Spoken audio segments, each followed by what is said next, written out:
औज़ुबिल्लाहि मिनश्शैतानिर्रजीम बिस्मिल्लाहिर्रहमानिर्रहीम। तहरीक Afzal Pakistan election commission के इस फैसले को सराहती है जो उन्होंने पीटीआई के खिलाफ किया। ये तमाम जमातों की छानबीन होनी चाहिए, अकेली पीटीआई की नहीं, तमाम जमातों की छानबीन होनी चाहिए। इन्होंने किस किस मुल्क से फंड लिया और किस किस जगह पर लगाया। अब देखो ना कि पाकिस्तान ने इसराइल को तस्लीम नहीं किया। तहरीक अफजल पाकिस्तान इसराइल की भरपूर मुखालफत करती है और खान साहब ने इसराइल से भी फंड लिया। हमारे पासपोर्ट पर लिखा जाता है कि ये इसराइल के लिए नहीं, दुनिया के तमाम मुल्कों के लिए है।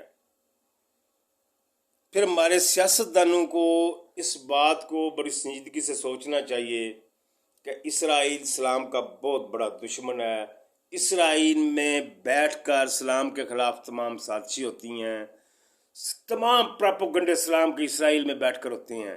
हमारे सियासतदान सब जानते हैं, लेकिन अपनी कुर्सी की खातर ये उनको ऐसे सलूट कर रहे हैं।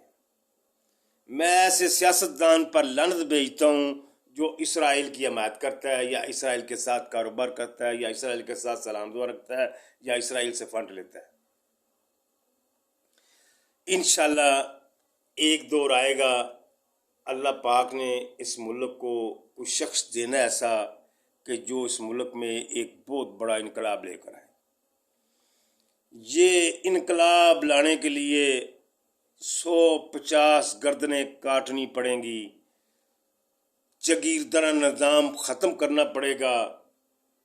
पाकिस्तान को आगे लाने के लिए 150 आदमी की कुर्बानी देने पड़ेगी, उसकी जायदाद को हड़प करना पड़ेगा, उसकी प्रॉपर्टी को पाकिस्तान के ख़जाने में डालना पड़ेगा और फिर ये पाकिस्तान एक मजबूत पावर बन सकती है।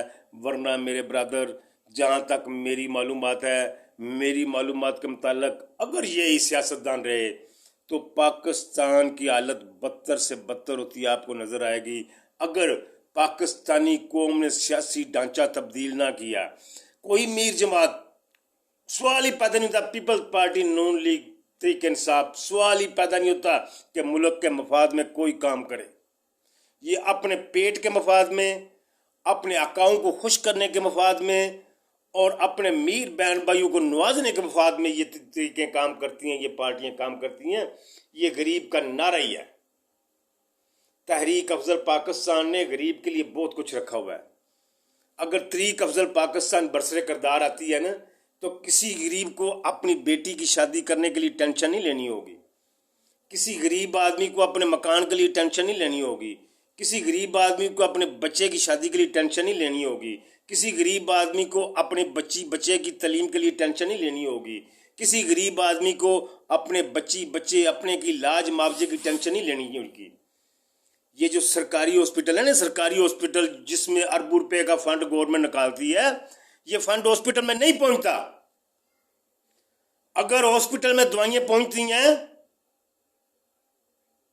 ये जो बड़े मगरमच्छ है ना हॉस्पिटल में, ये सब चीज हजम कर जाती हैं। गरीब आदमी को कहते हैं स्टोर से मिलेगी, जो उनके अपने तल्लक इलाज है उसको हर चीज हॉस्पिटल से निकाल कर देती हैं। तहरीक अफजल पाकिस्तान के दौर में ये मैं आपको बात वाज़िया कर दूं कि पूरे पाकिस्तान के जितने सरकारी हॉस्पिटल हैं वो बंद होंगे। उनके जितने मुलाजिम हैं उनको कोई किसी महकमे में चपड़ासी की नौकरी नहीं मिलेगी। MS से लेकर छोटे चपड़ासी तक उनको किसी सरकारी महकमे में कोई ऐसी नौकरी नहीं दी जाएगी। उनको पाकिस्तान की खेती बाड़ी के लिए आज़ाद किया जाएगा। जाओ आप पाकिस्तान में खेती बाड़ी करो, आपको पता चले किसान के क्या हालात हैं।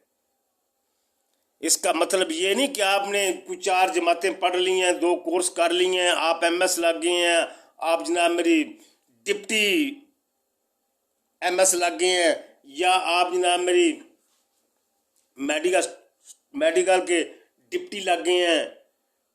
ये नहीं हो सकता। आपको तनख्वाह गरीब अवाम के खून पसीने से दी जाती है।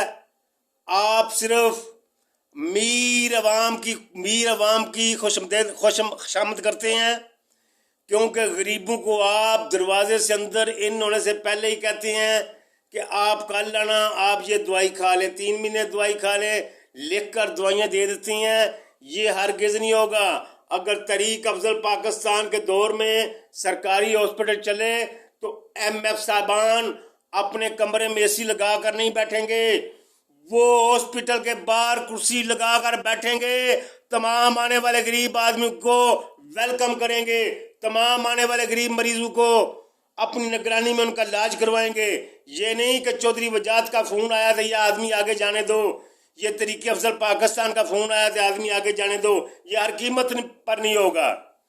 کوئی لوگ اپنا فون پہ کام نہیں کروا سکیں گے۔ تحریک افضل پاکستان کی طرف سے السلام علیکم۔